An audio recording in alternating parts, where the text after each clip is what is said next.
Hi everybody, my name is Reynaldo Quintero, also known as Reiq, and welcome to a coloring process video. This time I'll be coloring Kaolin.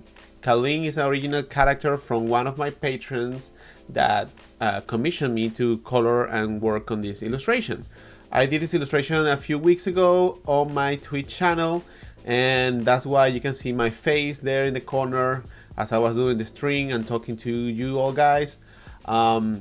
So I'm gonna talk to you about the process and what I think about when I'm coloring. I'm gonna be talking to you about what do I think when I want to do the coloring of any illustration. First, I start with a line art. The line art was totally digital, and once I have the line art, I start building layers, and each layer I try to group elements of the illustration. For example, the hair belongs to one layer, the skin belongs to another layer, the clothes belongs to another layer, and also the accessories will be in another layer. So I have easy access once I have like filled the flat colors. The flat process, I tend to use a neutral color. If the color is brown, I look for a brown color that is a neutral, not dark or not light, so I can start thinking about the other color variations as I work. But this area and this process, it can be a little bit lengthy because you are selecting with your lasso tool. You're making sure that there are no holes or pixels that are not being selected. But once this process is done, it helps you to accelerate your workflow, because everything has been sectioned and grouped. So there is like an easy way to select different parts of the illustration without so much trouble. And then I just fill the whole illustration with different colors. I like to make a big selection inside the element. For example, the hair, I try to select everything, and then with a brush with 100% pressure, 100% flow, and like 100% feel, I feel the rest of the layer, so I don't have to force too much the pencil. So the pressure is like 100%, and I get the real color without layering it. And now what I'm doing with the skin is that I think about the skin first in terms of lighting, and once I have set up the lighting for the skin, I can rearrange the other elements of the illustration. In this case, I'm thinking about a light that is coming from the left side, up left side, and then I subtract the selection from the main shape, and then with a soft brush I start adding some I create a new layer in multiply, and then using the same color I use the airbrush to create that shadow shape. And this is a quick way to create volume and form just by deselecting the layer and creating the shadow shape that you need for that. And once I have this, I try to add some variations, maybe throw a little bit of red in the shoulders, and I go back a couple of times to check the original colors of the illustration just to double check what I have. And I repeat the same step. I load the selection from the hair, and then I start subtracting the areas where there's gonna be light. So basically I'm like just cutting out the light areas and then filling the rest of the selection with the airbrush with a darker tone, so I can start building more of the volume. This is a very fast way to, as I said before, to create a form. And then after that, I'm gonna be using the brushes and then working it a little bit more so it can be like more appealing and more like paintery style. There's something to think about when coloring, is that when you're coloring, try to add other colors, to add different kind of hues to the illustration you're coloring. That's something that I like to do mostly. Is like if I have something like a brown, I like to add some tones of red or maybe some blue. That makes the color more rich and more like appealing to the viewer. If you have like only like a plain brown with a dark brown and a little bit of lighter brown, it will be very flat, I feel. So that's why I think that's why I like to have that kind of like variations inside the color. So it brings something extra. It brings more form, and it brings more dimension to your illustration.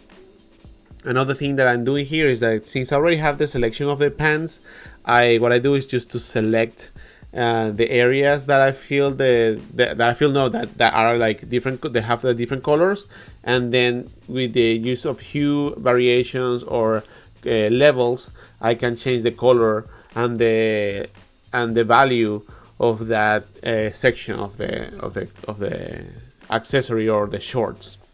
And now I'm going with the boots and doing the same.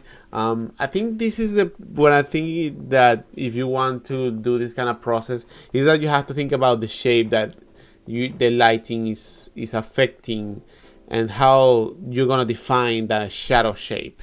That will be the hardest part, I feel, because the rest is just filling the shadows and then adding some extra colors and more like adding more rendering. But you have to think what kind of shape is that shadow and how is that shadow like affecting the surface of the character you are painting. And those are when you have to do that's when you have to do more like illustrations, like rendering. You have to draw from real life, see how light affects different objects, and how is how much of that object or form is in the shadow, and how much of that form is being affected by the light. So it's more up to you and more working on the observational skills by looking at real life and understanding how light affects the objects in general. Like how much of that shadow do I need to add? And that's what I'm doing right now with the illustration. Is basically that, like I'm just like deciding the shadow shapes and then working on the light shapes and seeing how is being affected. But I think about that in my mind, like okay, if I have to render something that is being lighted up from the left side or the right side, how's that shadow also affecting other areas of the illustration, like hair casting shadow on her skin or on her clothes to bring more dimension. That's something else that you have to think. How's the other elements casting shadows?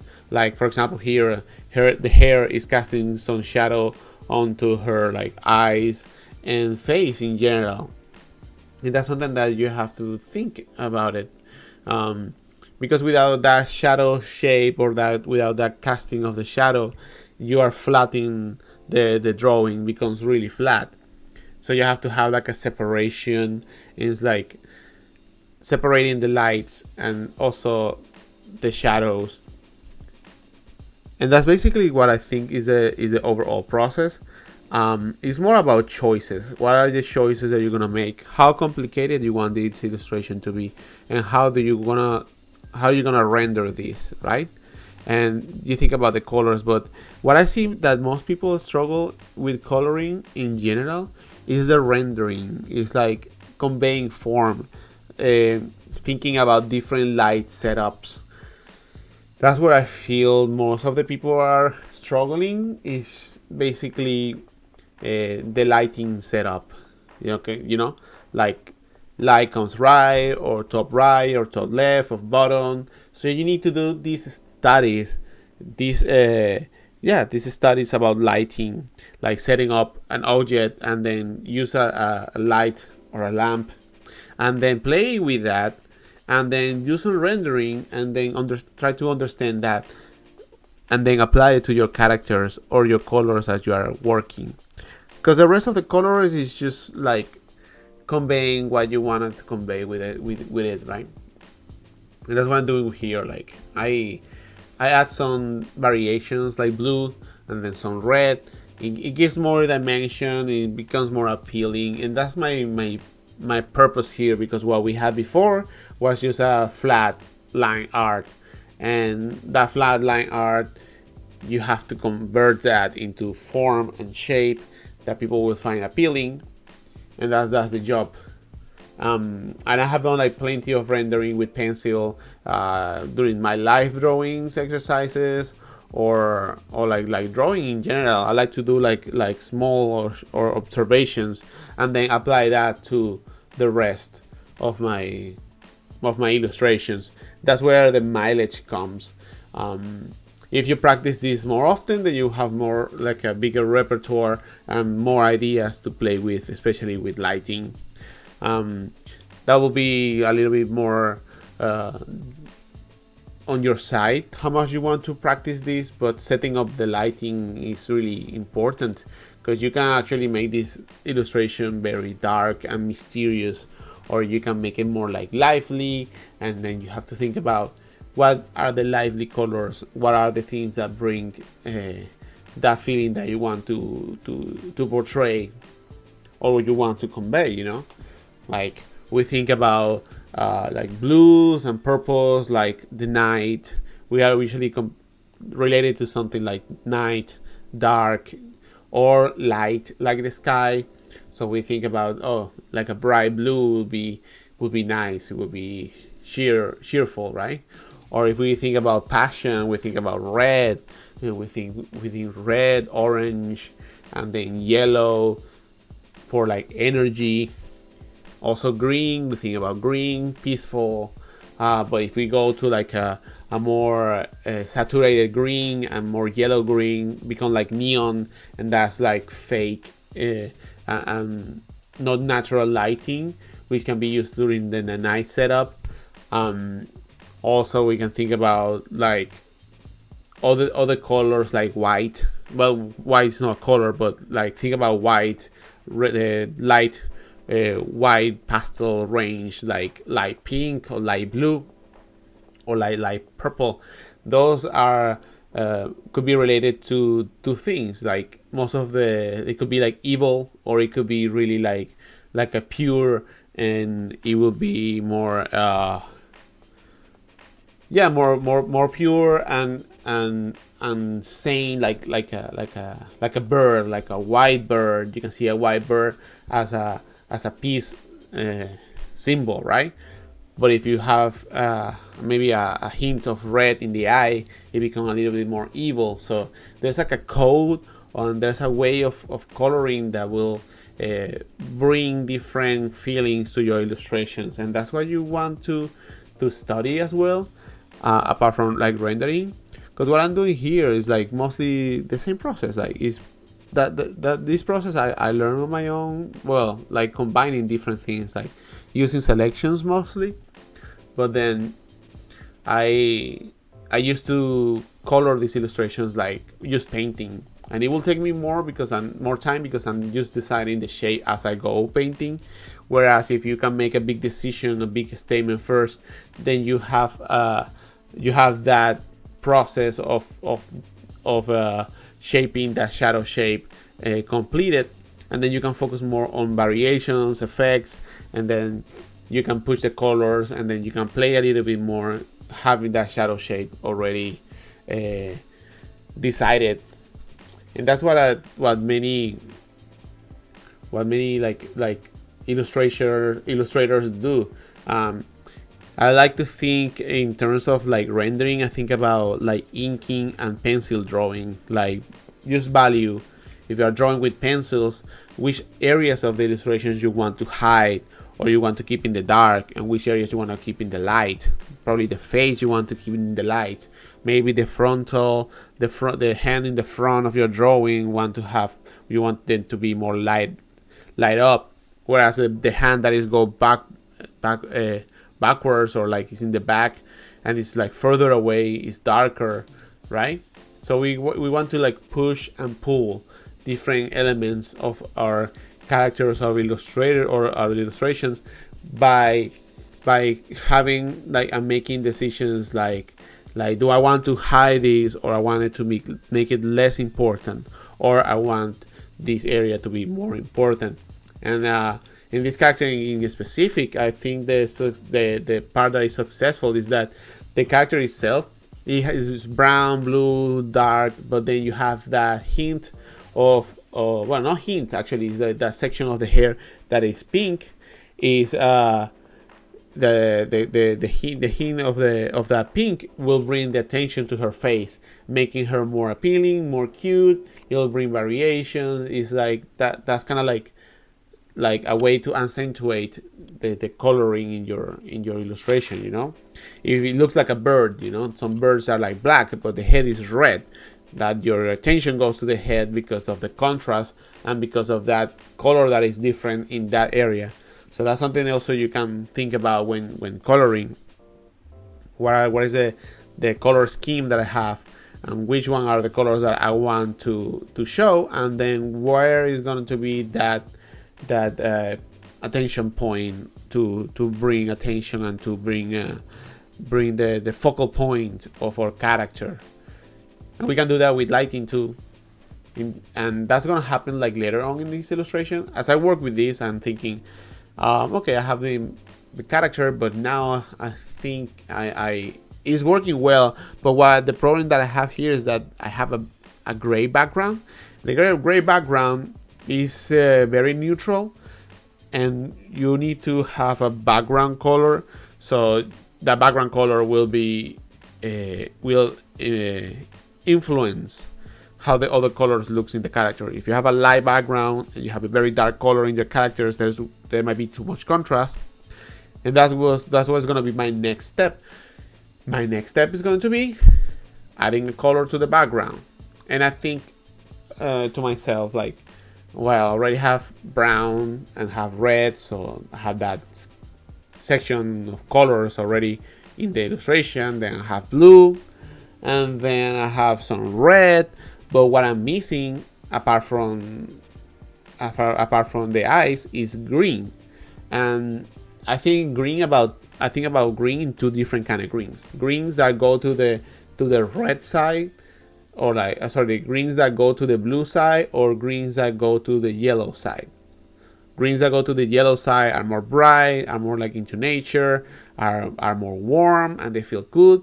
And the ones that are like green but they go like blue, it feels more cold. It feels more like obviously they feel more dark because it's blue. So that's what I'm thinking, like, how can I, what will be the color that I would like to show in this illustration. And then that's what I do. That will be my next step. Also, like, I figure out, like, since I have my lighting already decided, I want to probably add some other light source that will affect the character. I already have the upper left lighting, but now I need a right side one. And I think I'm choosing a more red light. Light with more like red into it for the right side. And this is when I'm thinking, okay, I need a background. I need to start adding the background, because if I don't have a background, then I don't know which like color will be more effective for the overall illustration.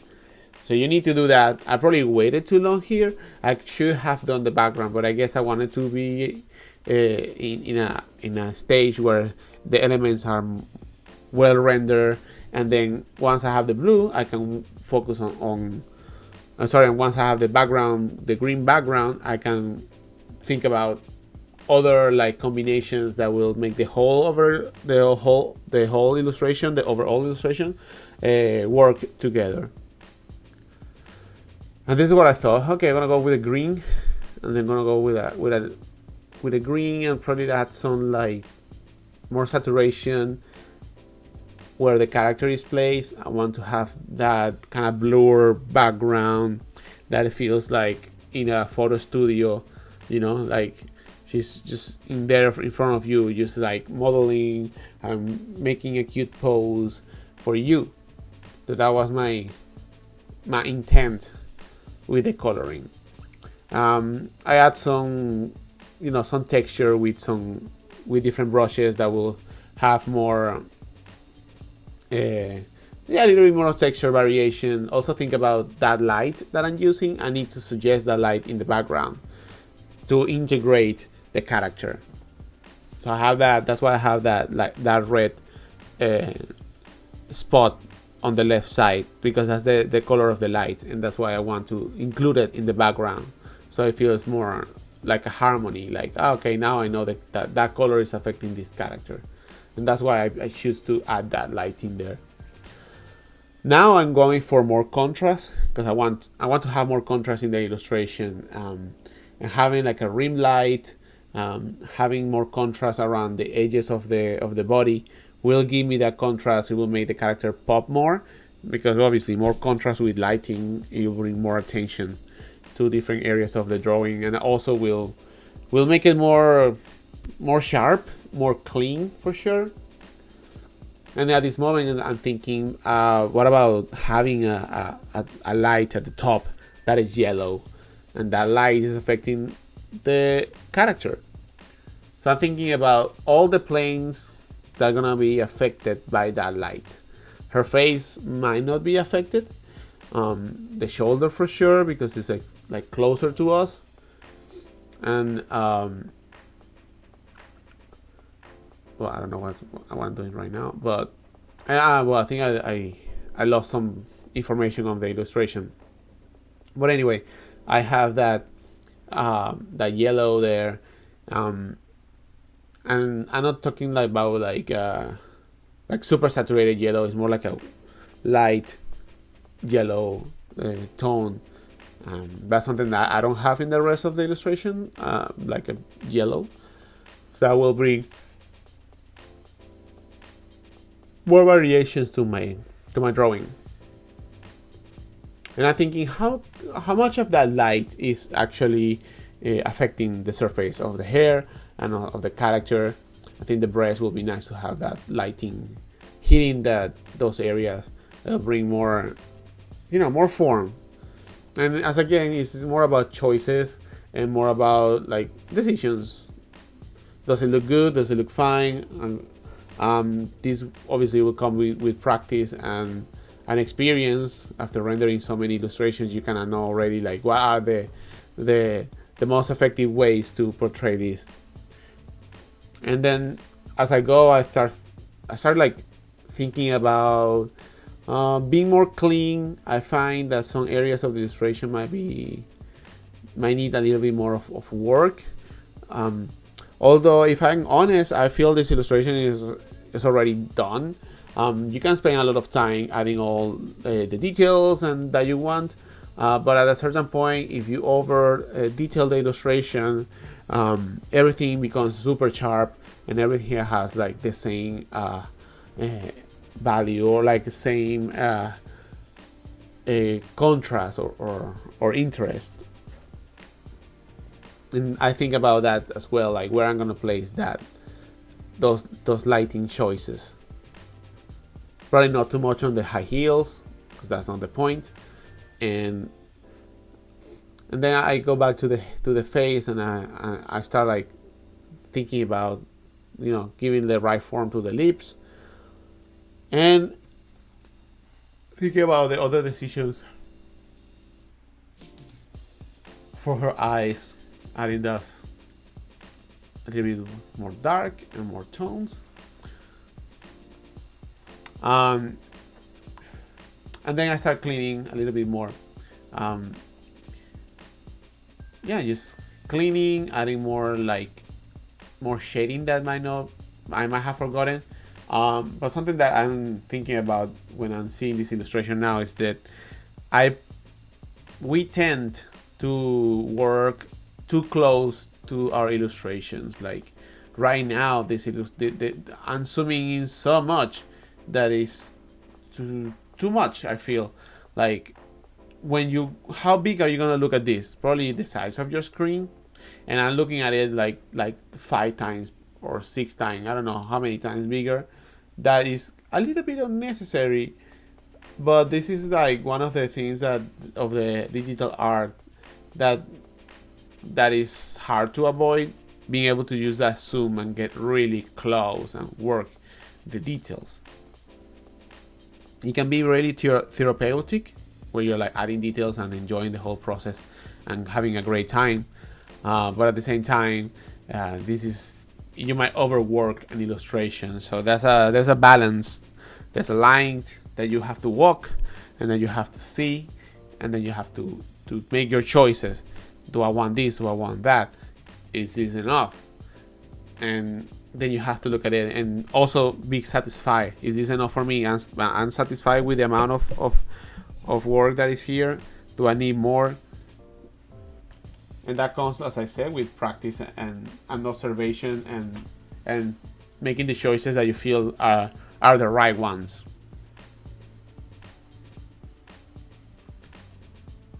And I feel like also when streaming is really easy just to get lost and into the details, because you want to keep everybody who's like watching your stream engaged and looking at the illustrations. Working into something that midway or halfway might not be as interesting as something that is already kind of like almost done, and adding the details, and people like enjoy that thing too. But that's just me. And right now I'm looking for different textures to add to my illustration. Something I like to add just to experiment. I think this time it didn't work. It was not something that I wanted to keep at the end. But yeah, I tried different combinations with the layers and seeing like, oh, I like this color, I like this combination. But I feel like I didn't find it. Sometimes like what you are thinking in your brain that might work. Sometimes it doesn't look like. I like this, but again, it's too much detail, and yeah, it doesn't go well with the illustration. Maybe some shapes in the background will bring the character to life, but again, the combinations are not something that I like. And then I just decided to lower the opacity. And what about some texture, like a canvas texture here? So it's more about like keeping it subtle. If you have like a texture in the background that is really loud and has a lot of texture and noises, then you're gonna lose all the work that you did for the character, and we don't want that. So I'm thinking maybe some lines like this are bring something more dynamic, something cute. Keep it simple, you know. I was thinking about like how lines can be, like, you know, something of beauty and can bring something more dynamic to the character. That basically is just a vertical stick. You know, that's why we see that in our brain. We see just like there's a vertical thing, vertical shape. But if we add some circles around it, it becomes more dynamic, and your brain finds it more appealing. That was my thought when I did those that work in the background.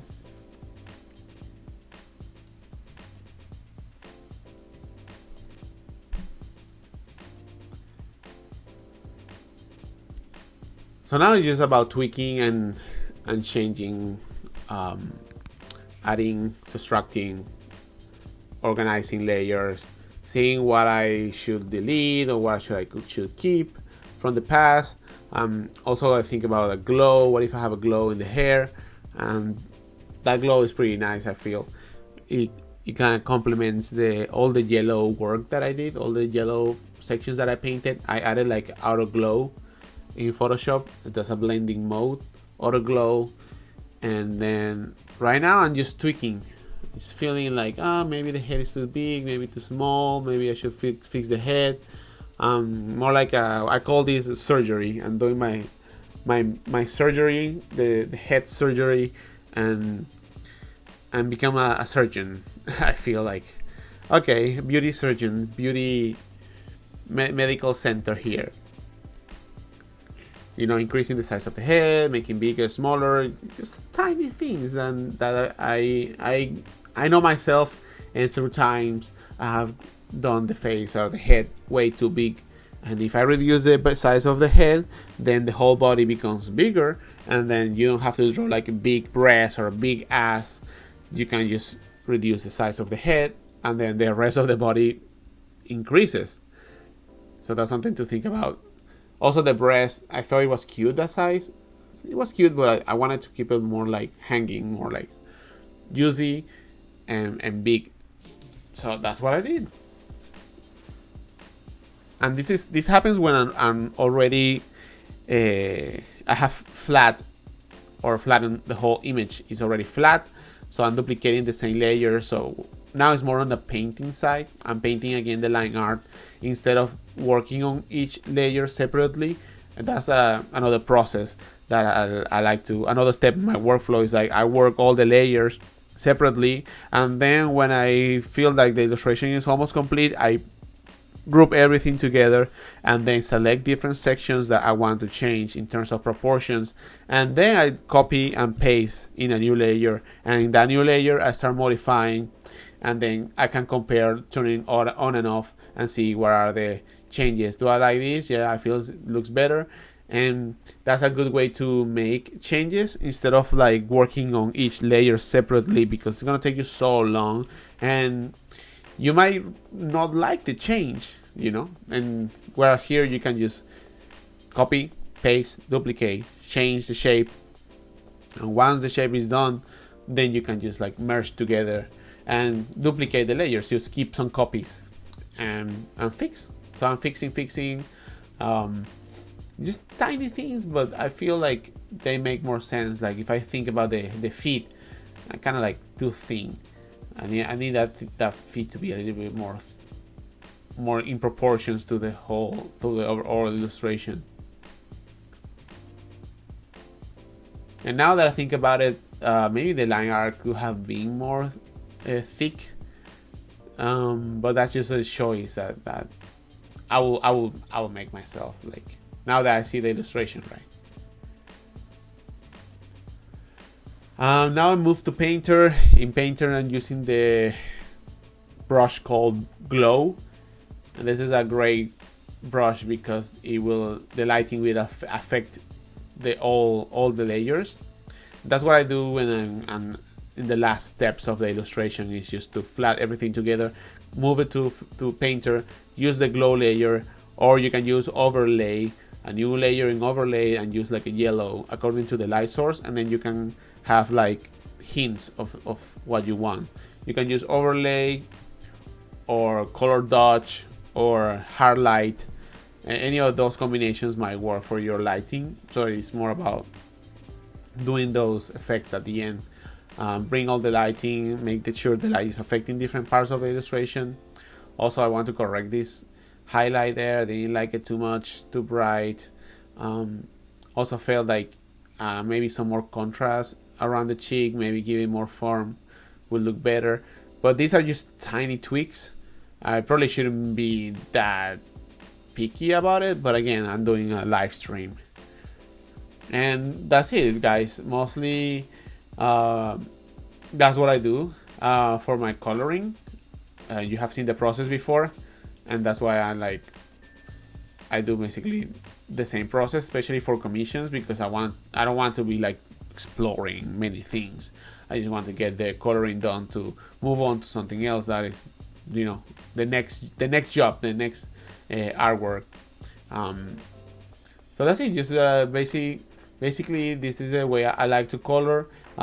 Think about, as I said before, practicing with pencils and then doing some renderings of different objects, and then see how the light affects different surfaces and how you can translate that to your character.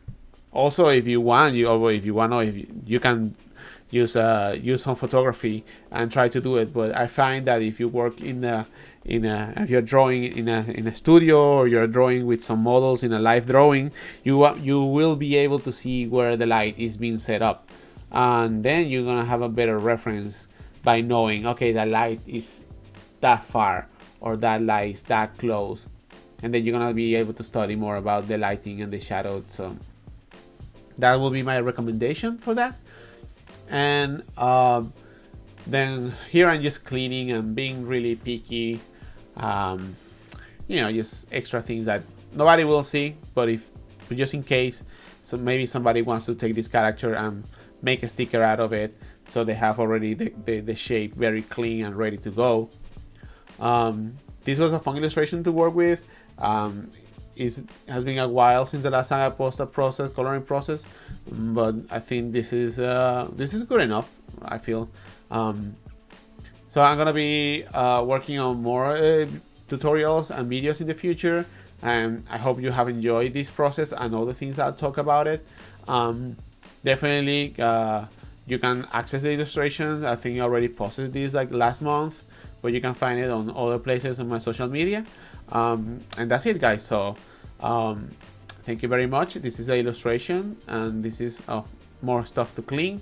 Just want to say thanks again for all your support. I'm gonna be traveling to Japan tomorrow, and then gonna be competing at the Limits Art Battle, and I'll be talking about that a little bit more after I come back or before. So yeah, that's it. Thank you very much, and thank you for following and working and seeing all the illustration I have done so far. So thank you very much. Bye.